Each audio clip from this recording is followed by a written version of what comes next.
Bonjour tout le monde, dans cette vidéo nous allons répondre à la question suivante. Le travail est-il une source d'intégration sociale?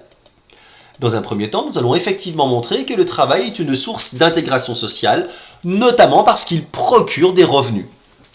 Le fait d'avoir une activité professionnelle rémunérée va permettre d'accéder à la consommation, d'accéder à la propriété, au crédit bancaire. N'oubliez pas, pour que les banques vous prêtent, il faut d'abord évidemment qu'elles soient sûres que vous allez les rembourser. Vous aurez également la possibilité d'épargner, ce qui vous permettra de pouvoir financer des projets ultérieurs. Dans nos sociétés modernes, le lien social, c'est avant tout un lien marchand. Le travail est une source d'intégration sociale parce qu'il constitue une instance de socialisation secondaire, comme l'avait souligné Durkheim en mettant en évidence donc la division du travail. Il a montré l'importance de la solidarité organique dans nos sociétés modernes. Le travail va permettre l'apprentissage, l'intériorisation des codes sociaux, des normes. Il va permettre de nouer des liens avec des individus que l'on n'aurait jamais rencontrés. Il développe donc des sociabilités. Le travail confère également un statut social. C'est une source de reconnaissance qui va permettre dans certains cas de pouvoir dégager un certain prestige social. Le travail confère également des droits qui sont protecteurs. Comme l'a souligné Robert Castel, le développement en fait de la société salariale va totalement bouleverser le rapport entre travail, sécurité, propriété. Pourquoi? Parce que Robert Castel a mis en évidence la chose suivante. Le travail va permettre justement de protéger l'individu, car il va conférer des droits, d'accord? Il va permettre justement une protection au niveau de la santé, au niveau du chômage, au niveau de la vieillesse, etc. etc. D'un autre côté, le rôle du travail en matière d'intégration sociale est en partie remis en cause, notamment compte tenu de la précarisation des emplois. À savoir qu'il y a de plus en plus d'emplois précaires et de micro-entrepreneurs. Emplois précaires, CDD, intérim, etc. qui touchent essentiellement les femmes, les jeunes, les employés. Quand vous êtes en CDD pour quelques semaines, en intérim pour quelques heures, c'est très compliqué de nouer de nouvelles sociabilités, de considérer que vos nouveaux collègues seront vos amis pour la vie, puisque vous allez les voir quelques heures ou quelques semaines, dans le meilleur des cas. D'accord ?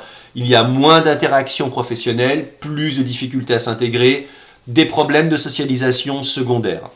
Qui plus est, cette précarité en termes d'emploi a des conséquences négatives sur vos revenus, qui sont insuffisants et intermittents, d'où des problèmes de pouvoir d'achat et de pauvreté.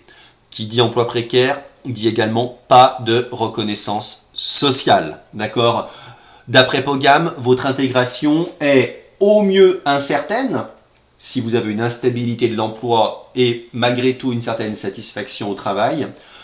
Au pire, bien évidemment, votre intégration est disqualifiante, si vous avez une instabilité de l'emploi et en plus une insatisfaction au travail. Deuxièmement, le travail est remis en cause en qualité d'intégration sociale, bien évidemment, en qualité de facteur d'intégration sociale, compte tenu du niveau de chômage extrêmement élevé.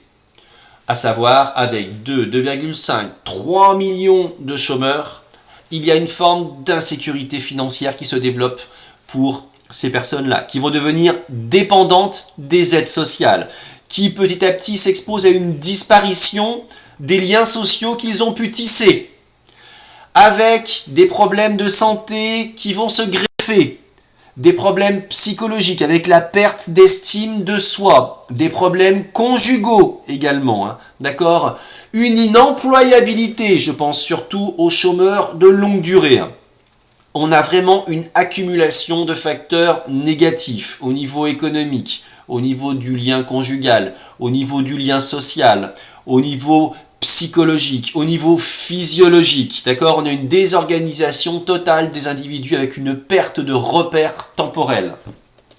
Et pour terminer, il y a également une forme de remise en cause du travail comme source d'intégration sociale par la polarisation de la qualité des emplois. Alors la polarisation de la qualité des emplois, c'est le fait que certains emplois ont des caractéristiques qui vont favoriser l'intégration des individus et d'autres non.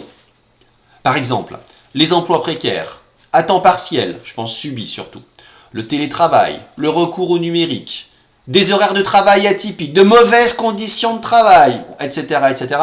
Tout cela a un impact négatif sur l'intégration des individus. À force de mettre en place de la flexibilité quantitative interne, on module le temps de travail dans tous les sens, d'intensifier le travail, d'individualiser les carrières. Comme ça, chaque collègue de travail est perçu comme un ennemi qui risque de nous piquer notre prime. Automatiquement, le rôle intégrateur du travail est fragilisé. Encore plus pour les personnes qui n'ont même pas en fait une place dans une entreprise, dans un collectif, non, qui peuvent travailler chez elles, toutes seules, d'accord, et qui par le biais de la sous-traitance, des économies de plateformes numériques, de l'externalisation, se retrouvent bien évidemment en situation de déficit d'intégration.